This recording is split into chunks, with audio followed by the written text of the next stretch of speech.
S01, episode 12. There we go. Good morning or good afternoon, everybody. And a good afternoon, good morning, afternoon. Mel. After quite a hiatus. 2-month hiatus. Yes, yeah. And that's not something related to a hernia. No. 2 months. Yes, yeah. Life gets in the way. Yes, unfortunately. So you've all had to wait a little bit. It was a long recovery from COVID. Because, of course, last time I'd had COVID special. yes, because I'd had yet another bout of COVID. I'm vying for a record because if I get it in this now new cycle. So a quick word before we start, because today we're going to be talking about the possibility of recession, inflation, and the cost of living crisis and more. But a quick word before we start the proceedings by way of a note of warning regarding the current levels of COVID, which I see yesterday had topped 200,000 cases in one day and has been climbing significantly over the last week or two. So especially with things like Glastonbury going on and Ascot, of course, which was recently, and then Wimbledon coming up, all these big events, summer events, where people seem to have forgotten that the pandemic is ongoing. Yeah. And whilst the COVID virus might be a little less nasty, I think there was quite a high number of people in the hospital this last week. So take good care. So onwards and upwards, with chaos, of course, at the airports, delays renewing passports, driving licences, and an ongoing train and tube strike, which I'm sure is going to irritate the fuck out of all of us by the end of the summer. There's your fly. And there's my fly. You see, we've had a fly bothering us, which you won't know about if you're listening via Audible or Spotify. But should it land on any of us, it might be spottable on YouTube. Yes, with an ongoing train and tube strike and UK inflation having now topped 9% in the most recent figures released yesterday, and possible strike action by teachers and nurses, are we heading for a summer and possibly then an autumn and a winter of discontent? And barristers, by the way. Barristers, yes, you're right. But you'd have thought, why are they going on strike? Perhaps you can allude to this. I forgot what it's called. Public. When barristers have to do work for the government and it's part of the public. Pro bono. No, that's bono. when they do it for free, isn't it? And I never thought. But it's part of the public purse, and they get a set amount per hour. Ah, they're saying that and they're saying it's far too low, and they need an increase in that. Do we know what that amount is? It's not a lot. It isn't a lot. No. So it is paltry. Yeah. Okay. But they have to do it as part of their remit. I'm with you. So would you say that so any sort of public need, obviously you have a lot of people that can't afford lawyers and barristers. So when they get it, I'm with you. When it's on, I forgot what the term is. Yes, I think I know what you mean. Yes, it's sort of. But anyway, that fee is fixed, and they're saying that they can't really do their job on that fixed rate because it hasn't been increased in the last 10 years, whatever it is. Gotcha. I see. Even though they make a pissing fortune the rest of the time. Yeah. Actually, funny you should say that. Actually, I do know the odd barrister who, because of particular work that they do, aren't actually as well off as you think they are. It's only particular sorts of barristers that seem to be milking it. So you'd say that perhaps it's a legitimate reason to withdraw their services. You'd want your lawyer to be as well prepared as possible. And to be paid well. And to be paid well for their services. And not sort of half-hearted about it all. Oh, fuck it, let him hang. If your life is on the line. Yes. So Do you think with obviously the prospect of teachers and nurses, which we know, what do you make? What do you make of? Before we go any further, what do you make of the idea that this rail strike? What do you think about that? What's your thoughts on it? Do you think they have a validity? I don't know whether you can say it one way or another. Surely they know better than anyone else whether or not they deserve a pay rise or not. I mean, I do. Because they're looking for 7%.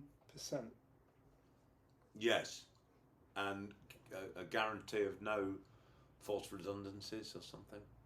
And in Tyneside, I think they were given 5% immediately because they were trying to. Yes, that part's resolved up there, isn't it? Well, not resolved. We bent over and gave them what they wanted. Right. There wasn't really any negotiation with it. It's that they asked for a certain amount. We gave them 1.5% under, and then that was that. But again, the question is whether or not they're deserving of it or not. But again, I don't know one way or another. I know there's. I was talking yesterday to somebody who used to work on the railways, and I know a lot of the arguments, not just over pay, but it's also over conditions. And the government's desire to change some of the working practices like closing ticket offices. Now, from all the people I've spoken to, closing ticket office, nobody buys their ticket in any other way than online. And the average ticket office, they're proposing closing 1,000 ticket offices. What about for those that sell less than an average of a ticket an hour? What about those people that don't know how to purchase a ticket online? What do they do? Learn quickly. Or be forced to stay at home because they have no other ability to purchase a ticket. Again, this is for the public good. So surely there should be at least an alternative method as to just online purchase a ticket. Or a machine, or to have someone at least standing in the entry foyer, whatever it is, able to help the elderly or the disabled or people that may need assistance getting a ticket. Right. Alternatively, if you don't give people that choice, they may be sort of locked at home, and that's even worse, surely. For the sake of efficiency, it doesn't seem to make sense. There are some people that will need assistance. For the small amount of people that may need assistance... Do you think that's a justification for keeping all these... Because as I said, it's not. I don't think it's all of them. It's 1,000 offices. But then you close the ticket office, but you at least have someone available to assist someone that walks into the train or underground station if they need assistance, that they can get it. But I know if you're... There's also a very big talk about the incredible inefficiencies of a lot of the workers that are sort of unionised. Yes. There's a huge amount of talk about sort of, massive wastage, massive inefficiency, people abusing the system for all it's worth. Well, yes. I mean, one of the things I was told yesterday, and I thought, when this is people refusing to share vans, trucks, and transportation, things like that. But since COVID, since the advent of COVID and safety reasons surrounding transmission. And of course, that's now largely, despite the numbers I read out earlier, they'd send 2 vans out to do a job. Or you open the window when you. That's that. Yes, but they were sending 2 vans out because that's what the union demanded. So there was only a certain number of people in the van. So instead of a job that's requiring 3 or 4 people, you end up with 8 people attending. To do a job that only needs 3 or 4. I read somewhere else as well that... Sounds like the police, basically. Well, you don't see them at all. Well, no, but if something does happen, you don't see 1 or 2, you don't see a car and a van or something, you see 6 cars, a helicopter, a van, 2 police motorcycles. Oh, you mean like... ambulance. You mean like the... Just to hang around and see what's going on. Yes. And how much does that cost? Well, I mean... How many thousands of pounds does that cost? Were you and I talking that actually on the phone that day? When someone the drama unfolded and there was somebody hanging from the balcony above. Yeah, exactly. Refusing to let the police in. and there was I counted 7 police cars, 2 ambulances, and a fire appliance. And they're not doing anything else but just having a laugh and wondering what's going on. Yes, they were all standing about having a laugh and a joke. At our expense. At our expense. At an incredible expense beyond that. And then they finished. I don't think they ever got access to his flat. Well, no, because you probably need a warrant. And without a warrant, what can you do? You can't just smash the door down. No. They tried everything to persuade him out. I think in the end he gave up dangling from the balcony, which was rather because his arms couldn't take it anymore. I'm not surprised. Yes, I mean, all I could see was his feet sort of waving. What you should have done, you should have pulled on his feet. He would have given up really yes, quick. and I would have been done for manslaughter. Anyway, I digress. I digress, of course. So one of the other things, going back to the railways, is that now for checking the structure of the track, it used to be the case that you'd have a bundle of guys going around with a big hammer, and they'd be tapping each bit of steel going along. And there's also a separate company.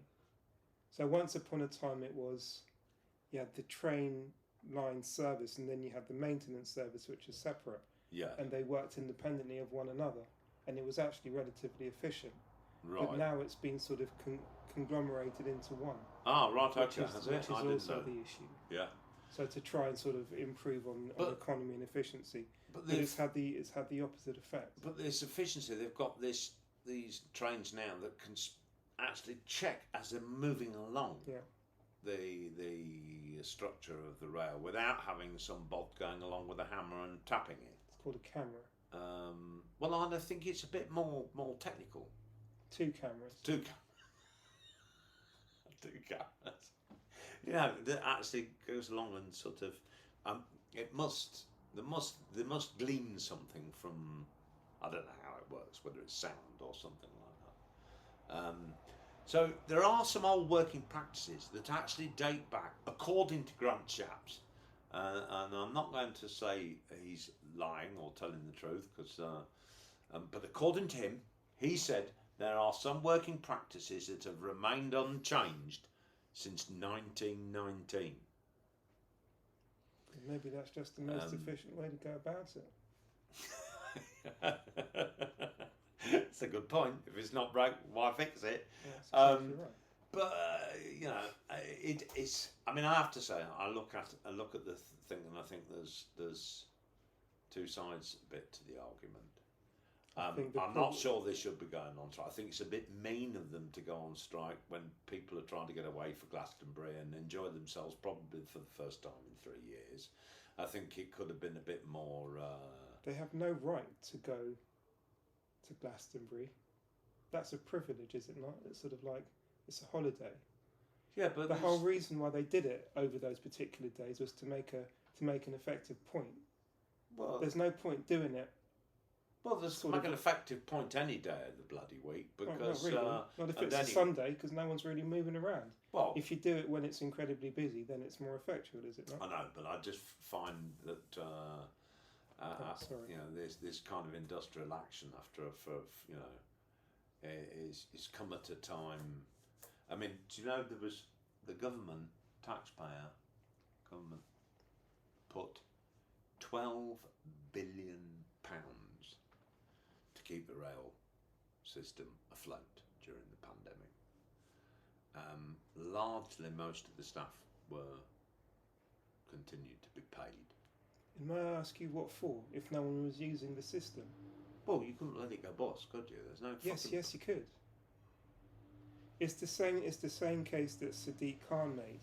But why? You know, he was saying that sort of, you know, he had 48 hours to get an additional, I forget how much it was, you know, just to be able to keep the rolling stock running. Right. But why keep the rolling stock running if you've reduced if the use of the service has been reduced by 80%? Then surely you take 80% of the rolling stock off and only have a reduced service. But that wasn't. But that wasn't acceptable. No, of course it wasn't. That wasn't acceptable because people had to be paid. people had to still continue doing their jobs. And according to them, if you don't have the rolling stock moving, it will break. And I don't understand that logic. well, yeah, I do. You know, Oh. things that don't get used for some reason stop working. Like Your dick, for example. If you didn't use that, it'd stop working after a while. No, I mean, even things in your house. You use, if you turn your TV off for a month, I bet you in a month, and you switch it back on, it works just fine. So why is that not the same with the train? Well, you don't leave your TV outside. Rolling stock, by and large, is left is outside. So I would imagine there are plenty of issues for it seizing and needing maintenance, ongoing maintenance to keep it functional when it's sitting idle. But then pay for the maintenance. Don't pay to have it in motion. But what about, which is far more expensive. But what about the safety from the point of view of the spread of COVID by having, obviously, it's used maybe 50% less. Although when I talked to my partner and what have you, who was going into work in the mornings, you wouldn't think that at rush hours it was any less busy. But you know that if you've got less rolling stock, then you're encouraging the spread of COVID by the fact that you're sardining people on that are more likely to spread the bug. So there's arguments both sides, surely. Well, no, the other side of the argument is obviously you shouldn't have people moving around spreading COVID.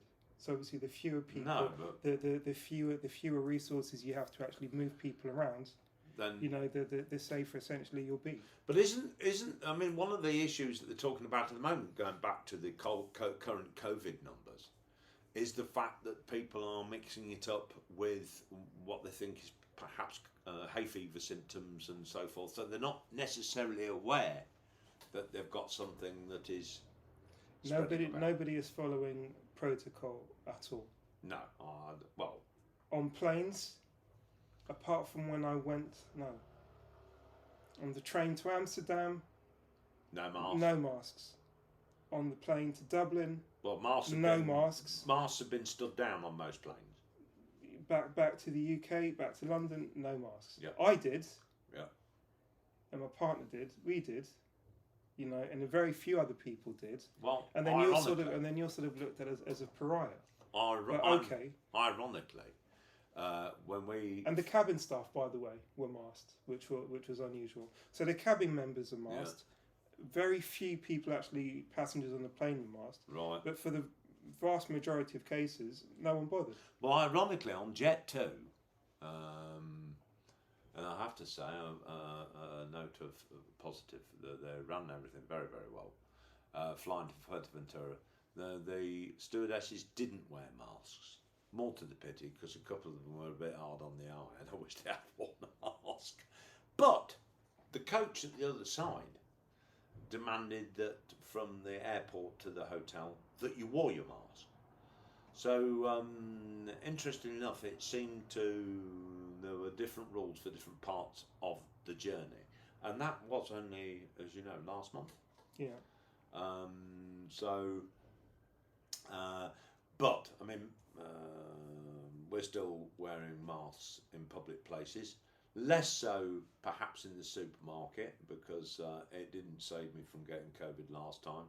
I'm still going when it is largely empty, because again, I'm still, we were tempted to go to various events, over the course of the next couple of weeks or so, and have largely decided not to because of the COVID numbers, and not to put ourselves at unnecessary risk for any upcoming more trips abroad that we've got. I mean, going back to the whole inflation thing, assuming that sort of the inflation rate is sort of hovering around the 9% mark, which is it's the increase the greatest since 40 odd years, I think. 40 years, yes. It's understandable why unions are trying to sort of increase pay for their people, because obviously everyone is feeling the struggle. But the problem is that many of us are not unionised and don't have a Greek voice that can sort of go to their employers and ask for a raise, because number one, there isn't really the money for a raise in the first place. No, You know, so I mean, it's well, a bit the of danger we've got. public sector workers are getting their increase, and Well, there's also an increase, but what kind of increase? well, no, but they're saying that obviously the pension rate isn't going up, so obviously the pension rate is going up. Yes, he's increasing the pension to the same level as the public sector rate. I don't think so. No, he's increasing the pension. He's bringing back. He's taken off the triple lock, I believe, or rather put it back on. So the pensions get a significant increase. I think the issue was that it wasn't. Sunak was saying yesterday. But it's not at the same rate as the public sector workers' increase, and I think that was the problem. But the public sector mean nurses and teachers. I guess it would include them as well. Because I don't think nurses and teachers go. I saw yesterday one of the figures that caught my attention yesterday, which I'll come to, was that over the course of the last 10 years, without the recent inflation, nurses' pay had actually reduced in real terms by 20%. Because of the austerity brought in 2010, and although they've had some pay increases, overall against inflation, they're 20% worse off than they were 10 years ago, 10 and 11 years ago. And that's without this recent hideous bout of inflation.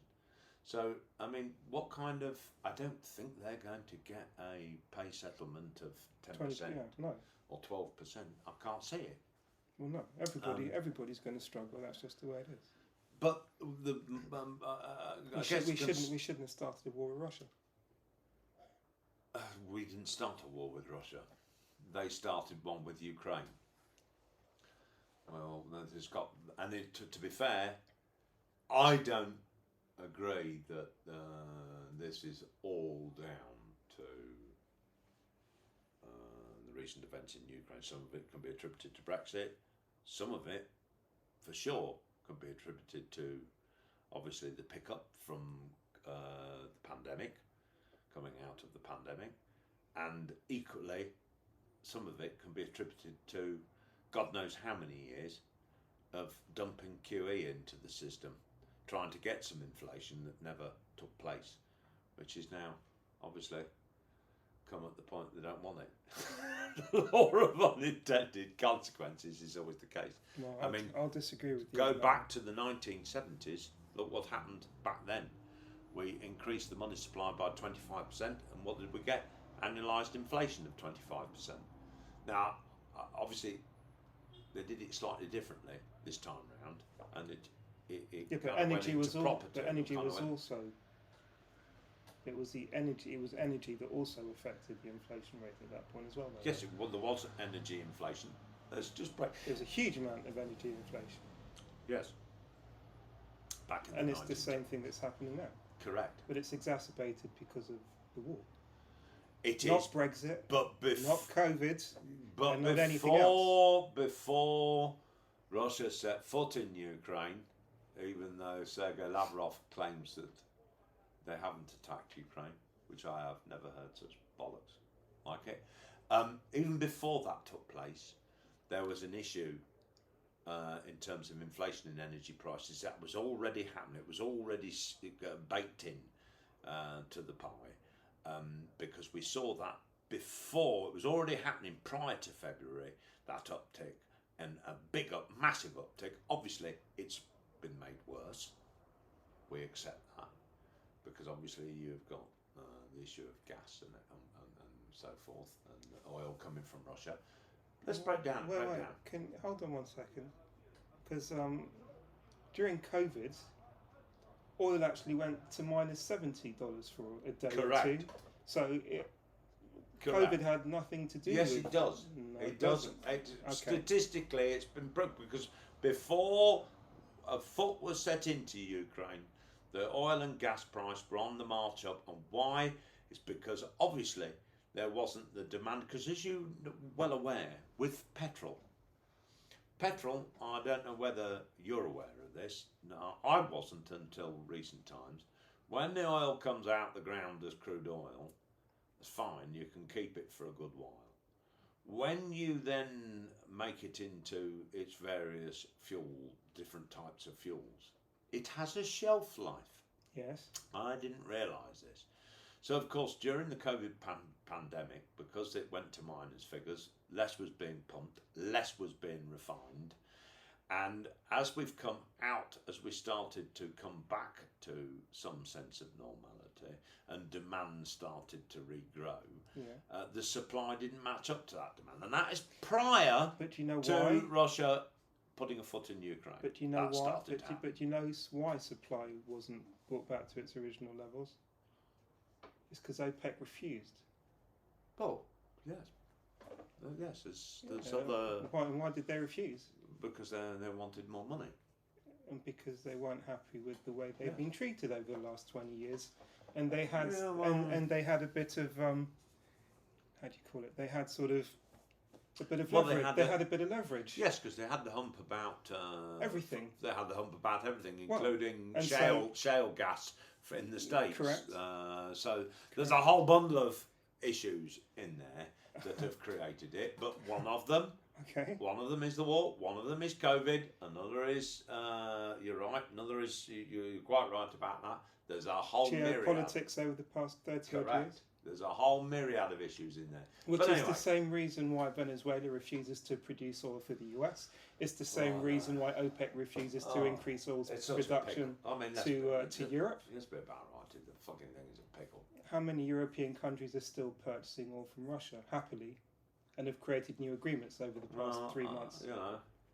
We should... Because the bottom line is, of course, we're supposed to be getting off the disease of using oil. The thing is, oddly enough, you'd be surprised that sort of governments have decided that sort of politics is less important than keeping their people warm and alive.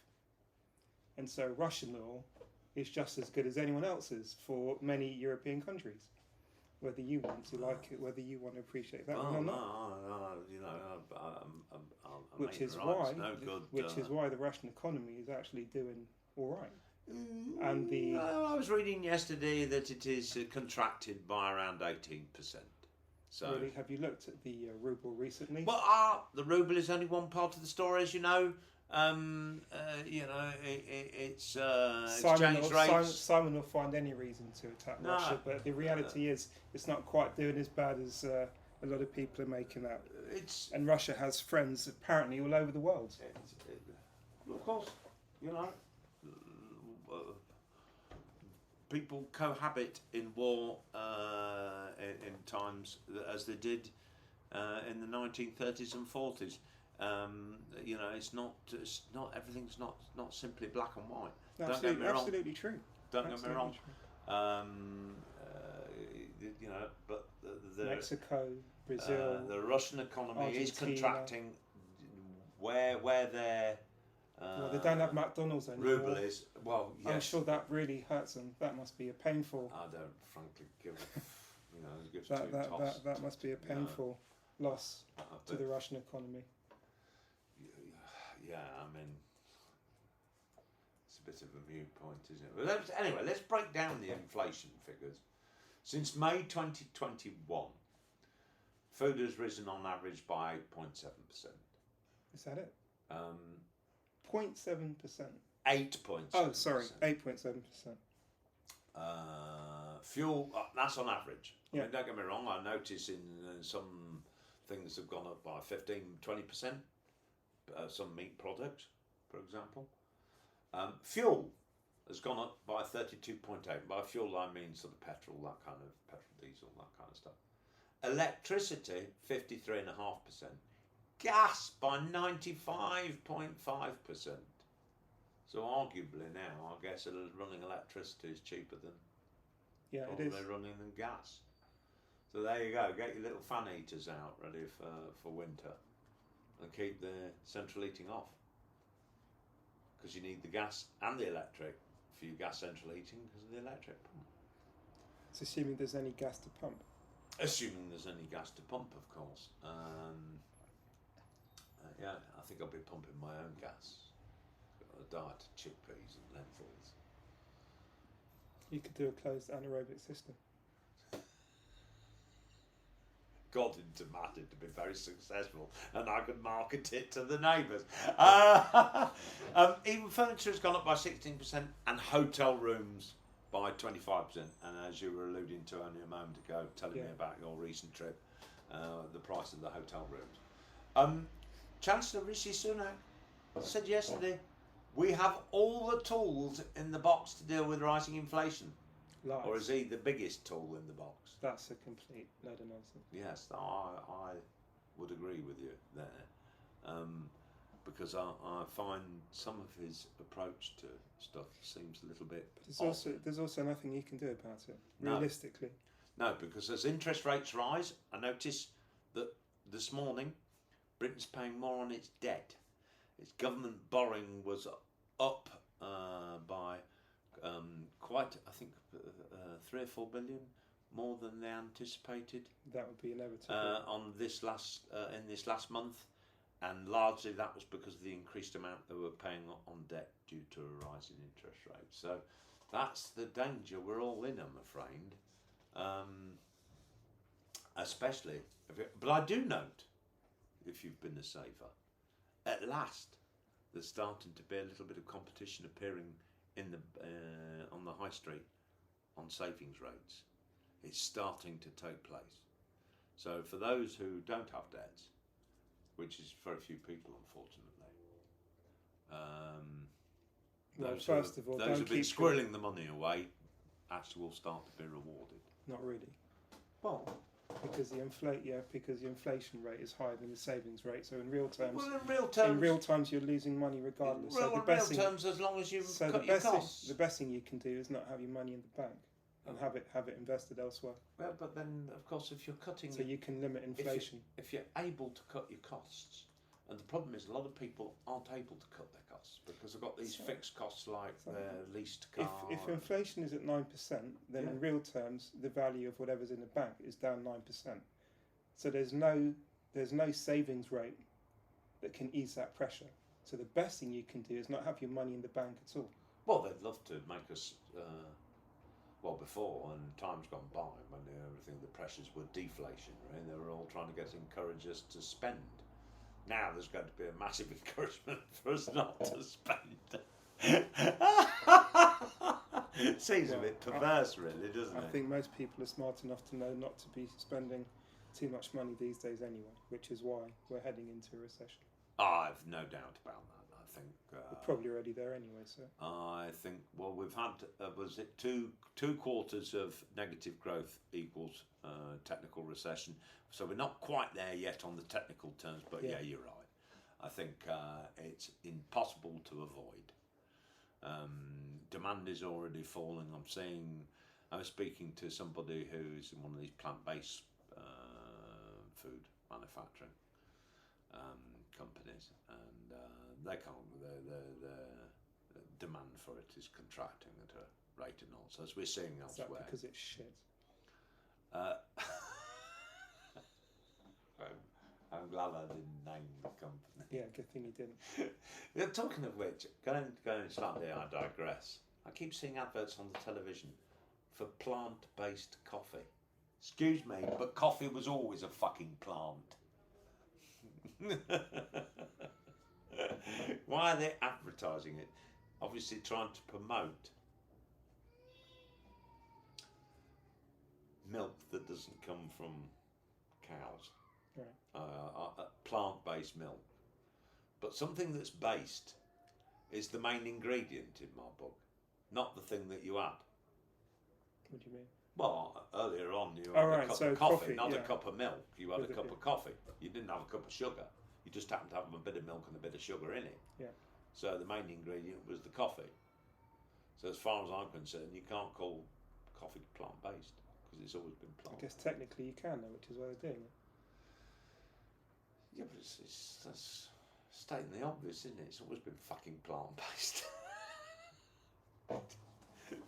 But you're right. It's the stuff shit, and that's why it's unpopular. You know, all of these food. Heavily processed, high in sugar, high in salt, high in fat content. Yes. processed and it will food. kill you just as fast as bacon will probably. So there you go. Yeah. Yes. Don't be fooled by the nonsense. So, do you think inflation's going to go up further? Do you think we're at risk of a Turkey-style? No, inflation? Turkey won't happen because Erdogan had decided to not increase interest rates at all. He decreased them. Yeah, in fact, at some points he decreased them, and Yeah. we didn't. No one seemed to understand his logic. So Because I mean, he has none. well, he was advised somewhere, but he took that advice. It was strange advice. No one understood it. The lira collapsed, and that's that. But I mean, a lot of people are going to Turkey on holiday, so I mean, maybe there's a bonus to that. Well, if you want a cheap holiday, go Turkey. Well, I tell you what I do notice. If are people going on holiday to Turkey? Because I have never seen so many adverts on television for Lots Turkey. of people are going to Turkey. So they're still going in their droves. So how are they with the inflation? Where? If the value of goods and services in Turkey has gone down by sort of 60-odd%, but the inflation your rate, holiday is cheaper. But it's the inflation. It doesn't make sense. Yeah, but in relative terms, okay. The pound against the lira is still incredibly strong. I'm with you. So even with the inflation rate still working, the Turkish lira has collapsed. What you don't want to do is go to Mykonos, where you hear stories of sort of friends that will go to a beachfront restaurant and get charged €1,600 for 2 sandwiches and a couple of cans of Coke. Seriously? Yeah. Where have you heard that? It's been all over the news that a lot of sort of foreign tourists will go to Mykonos. Obviously, it's a fancy place to go and all the rest of it. And they'll go to a restaurant, usually beach line, and they will display the price, but what they won't tell you is that it's price per gram. And that's why since when is this happening? For a long time. In fact, it's been all over the news. Now the authorities. Are you talking years or months? Or? No, over the past few years. Because I went to stay in a very posh hotel in Mykonos about 4 years ago. Did you go to the same beachline restaurant that these people went to? Probably not. But anyway, so the point is they were being charged per gram. But so it's one particular. No, there are a few places. They weren't aware of this, and then when they finally got the bill, it came to thousands of euros, which they were forced to pay, because even when the authorities were sort of called in, they were like, well, look, it's your duty to make sure you understand the menu and the pricing of it. And they were forced to pay these ridiculous amounts. Wow. It's an absolute scam, but that's how they're getting away with it, because obviously, after 2 years of not getting any business whatsoever, they're trying to do whatever they can to recoup as much money as possible. And they know that tourists are stupid enough to fall for it, and in some cases, I'm glad to say I never experienced right. anything like that in Mykonos, but it will make me. You have to be very careful. Well, yes, that's why the last holiday I had was all inclusive. Worked very well. Very nice place, actually. Very, very nice indeed. So, interesting enough, talking about Turkey, they reckon their inflation rate is running at 73.5%, which is a figure disputed and reckoned to be much worse, according to some independent analysts, some independent researchers. And they say the true figure is closer to 160% annualised inflation. And I dug out a really good quote, which kind of says everything about Tayyip Erdogan, frankly. Here's the quote. It says, a year ago, Zeki, this guy was selling his tomatoes for 8 Turkish liras, which is less than €0.50 per kilogram. Today he can't sell them for less than 20 Turkish liras, which is €1.10. It's still cheaper than it is for a kilo of tomatoes here on my hand, but then it depends what the lira is worth, which is more than doubles last year's price. That's right. Economists say inflation, of course, is to blame. You would think, obviously, inflation in the price of tomatoes. But President Recep Tayyip Erdogan disagrees. He explained on June the 6th that inflation doesn't exist in Turkey. and that price increases are due to the growing cost of living. Well, Okay. isn't that the definition of inflation? Not according to him. That's his own quote. There you go. Price increases are due to the growing cost of living, not to inflation, because inflation doesn't exist in Turkey. There you go. Well, then he doesn't have a problem, so everything's fine. What an idiot. What a knob.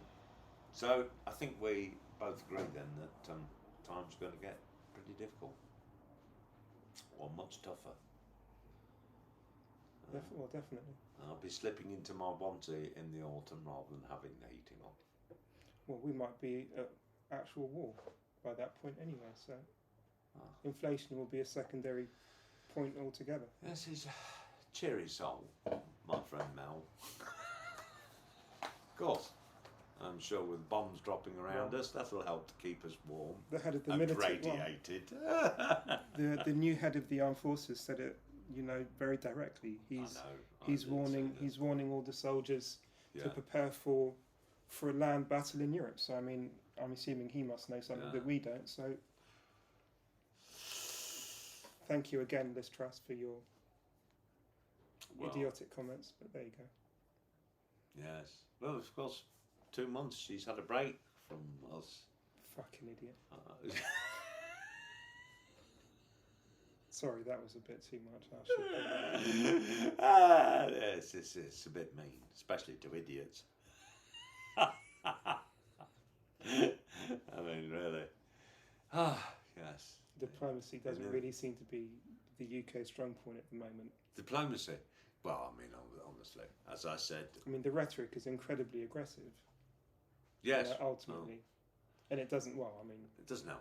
People can sort of... But then... People can make their own mind up about whether or not we should be sending UK weapon systems to Ukraine, whether that helps the situation or not. I think that's sort of... It's up to you to decide. I definitely have one view. Simon definitely has an alternative view. Well, yes, please, somebody out there, put a bullet through that twat's head, Mr. Putin. Or Zelensky, because I mean, either way... No, because he didn't start it. Russia's been lying. Sorry, we're not going to go down this road because we're talking today about inflation. Okay, let's not talk about it. Not the inflation we disagree. That's in Mr. Putin's cheeks because he's had too much Botox. But yes, we're the likelihood. But you're right. It could all be a mute point. But anyway, I have a little quote. You're not going to deck me, are you? Looking cross.